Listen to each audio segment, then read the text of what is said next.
এই যে শোনেন, আমি সিদ্ধান্ত নিচ্ছি আমি ঢাকায় গিয়ে পরীক্ষা দিব।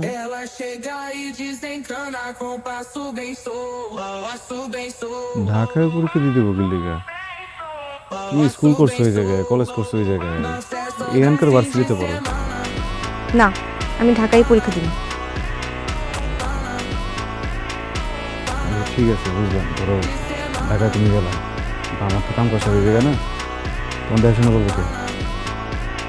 আপনাকে আমি আগেই বলছিলাম আমি আমার ইচ্ছা মতো পড়াশোনা করব। আপনি যদি না পারেন আমার তালাক দেন, আমি যাইগা। আমি তো আপনার জন্য আমার পড়াশোনা ছাড়তে পারবো না।